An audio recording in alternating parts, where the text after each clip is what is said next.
عزیزانی گرامی وقار، ایک دو نہیں سینکڑوں اولیاء کاملین ہیں جنہوں نے حضور سے وفا کیا، اور آج بھی ہماری محفلوں میں وہ زندہ ہے کہ آج ہماری محفلوں میں یہ نہیں پڑھا جاتا تنم فرسودہ جا پارا زہجرا یا رسول اللہ، تنم فرسودہ جا پارا۔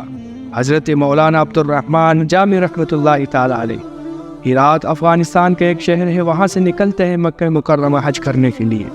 یہ جب حج پہ جا رہے تھے تب انہوں نے نعت لکھی تھی اور دل میں یہ ارادہ کیا تھا کہ کسی کو نہیں سناؤں گا، سب سے پہلے مدینے جا کے حضور کو سناؤں گا، رسول پاک صلی اللہ علیہ وسلم کے روضہ اطہر کے پاس کھڑے ہو کر کے سناؤں گا۔ حج کر کے جب مدینے جانے کا وقت آیا، بڑا عجیب واقعہ ان کے ساتھ پیش آیا۔ مکہ مکرمہ کے جو حاکم تھے، جو گورنر تھے، ان کے خام میں میرے آقا تشریف لائے اور کہا کل عبد الرحمن جامی نام کا ایک شخص مدینے آنے والا ہے، اسے روک لینا، مدینے آنے نہ دینا، مدینے آنے نہ دینا۔ رسول پاک صلی اللہ علیہ وسلم کا حکم آیا۔ حاکم وقت جو مکہ مکرمہ کے گورنر تھے، انہوں نے مدینے کے قافلے میں تلاش کیا تو مل گئے۔ پوچھا عبد الرحمن جامی ہو؟ کہا ہاں۔ کہاں سے آئے ہو؟ فلاں جگہ سے۔ کہا آپ نہیں جا سکتے ہو، باقی سارا قافلہ جا سکتا ہے۔ جب قافلہ نکلا تو علامہ جامی رونے لگ گئے کہ میرے کیا خطا تھی، رات بھر سو نہیں سکے، اور انہیں اب پتا تھا کہ حاکم اور گورنر نے روک دیا، اب جانے کا کوئی دوسرا راستہ دیکھنا ہوگا۔ پہرے لگا دیے جا چکے تھے کہ یہ شخص مدینے جائے گا تو جانے نہیں دینا، سپاہی بھی کھڑے تھے۔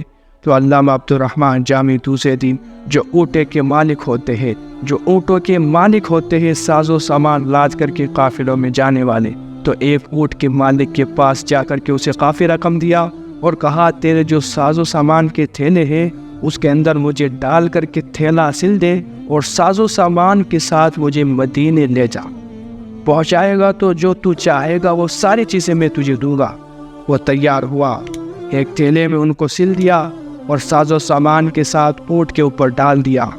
دوسرا دن تھا، یہ وہ حاکم مکہ، شریف مکہ، ان کے خام میں میرے آقا تشریف لائے اور ارشاد فرمایا عبد الرحمن جامی آج پھر مدینے میں آ رہا ہے، فلاں اونٹ پر، فلاں ساز و سامان کے اندر وہ اپنے آپ کو سل کر کے آ رہا ہے، اور کوئی غیب کیا، تم سے نیہا ہو بھلا، جب نہ خدا ہی چھپا تم پہ کروڑوں درود۔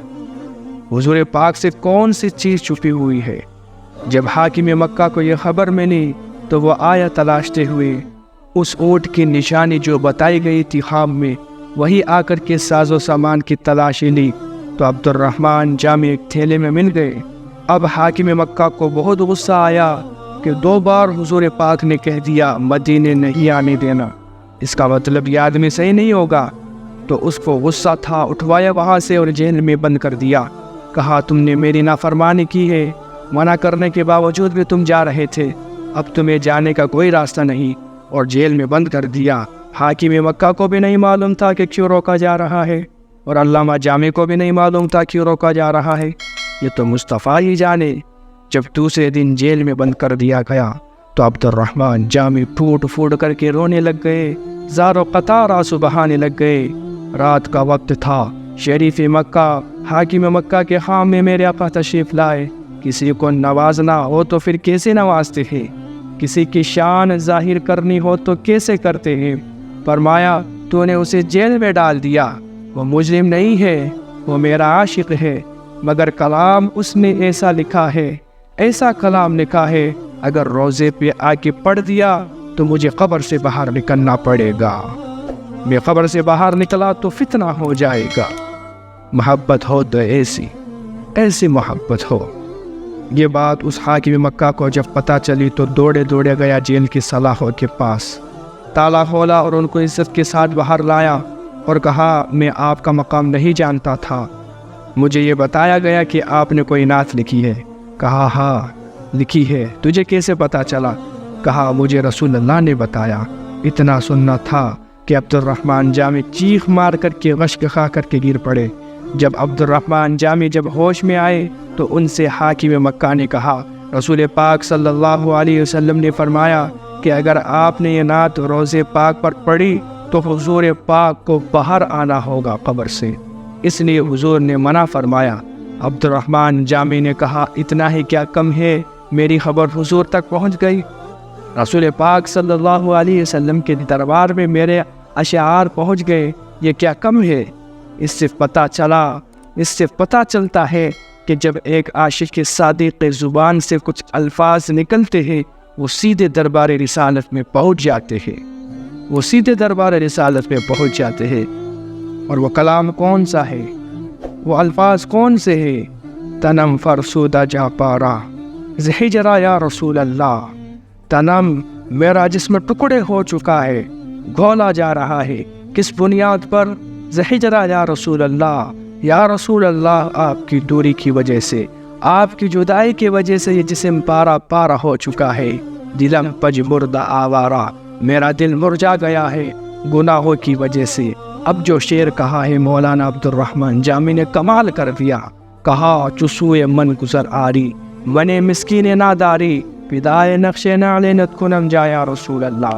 چسوئے کہ حضور مہربانی فرمائے، اگر آپ آ جائے میرے گلی میں، آ جائے، میں مسکین نادار کیا پیش کر سکتا ہوں آپ کی شان کے لائق، میرے پاس کچھ نہیں، مگر جب آئے گے تو کچھ تو کرنا ہے نا۔